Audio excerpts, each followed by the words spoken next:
teman-teman, jumpa lagi dengan saya di Samsir Yusuf Channel. Video kali ini ya, saya ingin menjawab beberapa pertanyaan dari subscriber saya yang sering menanyakan kira-kira berapa pip Pak untuk SL dan TP. Jadi pertanyaan begini sering, terutama adalah itu trader-trader pemula, mereka bingung. Seharusnya kalau trading itu berapa pip yang perlu ya kita dapatkan, atau kalau loss berapa pip yang harus kita akan loss. Mereka masih bingung ini. Jadi baik untuk itu saya akan memberi penjelasan kepada teman-teman semua. Sebenarnya jawabannya itu adalah bukan berapa pipnya, tapi sebenarnya itu di mana kita open dan di mana kita close itu ada tempat-tempatnya. Contoh di sini saya menggunakan time frame yang 15 menit. Ini kalau untuk day trade, kita pertama-tama kita harus mencari daerah support resisten. Daerah support resisten itu kita bisa mencari mulai dari D1. Ini ya. Setelah D1 kita lihat, kita kasih garis-garis seperti ini. Oh, kalau di D1, ini support resistennya di sini. Ini adalah daerah support. Ini daerah resisten. Daerah-daerah penting. Harus kita tahu. Karena kebanyakan harga itu ya selalu berhenti di daerah-daerah support dan resisten. Bisa terjadi pembalikan arah ataupun kadang dia membreak ke support resisten yang telah ada. Contoh di sini ya, kalau kita telusuri dari sini. Ini adalah D1. Tentu kalau D1 ini terlalu besar, dia punya ring. Satu kolom ini 1 bulan ini. 1 bulan ini berapa? Ini 3000 pip lebih nih ya, 1 bulan high low-nya ya. Kita sekarang ke H4 aja lah ya, ke H4. H4 ini kan 2 minggu nih. Contoh di sini teman-teman. Kalau kita menggunakan pendekatan H4, umpamanya kita tradingnya menggunakan metode breakout. Atau ke H1 lah ya, lebih kecil aja lagi untuk day trade ya, H1. Oke, ini saya hapus dulu ya.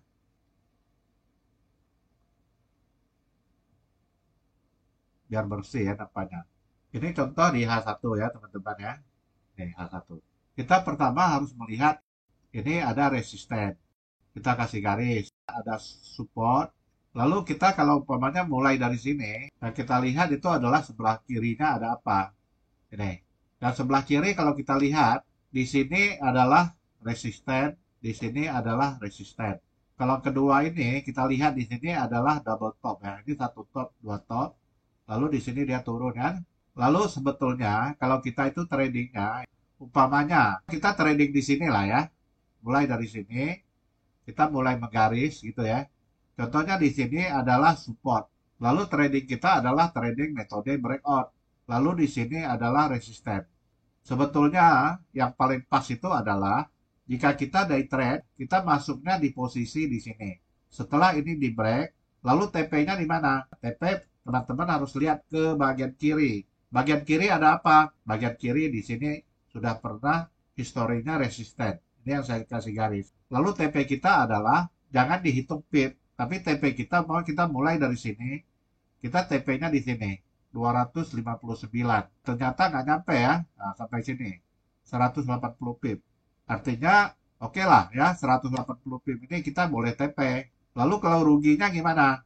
Karena kita tadi udah hitung di support, supportnya sini, ya kita ruginya sini 180 pip. Jadi kalau untuk day trade. Lalu kalau kita ingin menggunakan time frame yang agak lebih kecil lagi, mungkin di M15. Di M15. Gini ya. Lihatlah selalu bagian kiri. Nah, ini contohnya sama aja ya. Bagian kiri ini juga ada double top. Ini. Umpamanya kita tadi ngambilnya di sini. OP kita. Lalu target kita sama. Yaitu ke resisten ini. Lalu bagaimana kalau resisten ini udah di break? Ini kalau resisten udah di break, kita lihat bagian kiri ada lagi nggak resistennya? Oh, berarti nggak ada. Berarti ini udah all time high kan? Berarti dia membuat harga baru, all time high baru. Jadi di sini kita perlu lagi mengkaji. Nah, umpamanya kita tadi buy-nya di sini, lalu sampai sini harga tertahan, lalu ada pembalikan. Ya di sini kita mungkin bisa keluar dulu. Karena di sini harga naik kan, kalau naik kan biru-biru terus. Lalu di sini ada merah, lalu ini kan keseret ke sini. Ini boleh kita pertimbangkan untuk TP dulu. Kalau kita tadi masuknya di sini. Lalu cut loss kita di mana? Cut loss kita di bawah, swing bawah ya. Kalau kita buy-nya di sini, lalu kita cut loss bagian bawah inilah. Kalau ternyata ini nggak jadi naik, ternyata dia turun gini kan, ini kita harus cut loss. Jadi nggak bisa dipedomankan berapa pip. Yang kita pedoman itu adalah area supply demand atau area support resistance. Itu yang bagusnya. Jadi setiap time frame mempunyai area support resistance yang berbeda. Nah, kalau kita lihat lagi di M5, tentu kalau di M5 ini lebih banyak lagi support resistennya. Kita mau pedoman yang mana gitu. Contoh di sini kalau kita menggunakan M5, di sini kan ada support resisten. Ini resisten. Saya kasih tandai dulu, ini resisten. Lalu kalau kita tradingnya di sini, ini harga support. Ini sudah ada resisten kan? Jadi kalau kita trading breakout, apabila di resisten ini udah di break, kita kan open. Opennya di sini, lalu TP-nya di mana? TP-nya kita carilah daerah terdekat, yaitu di sini.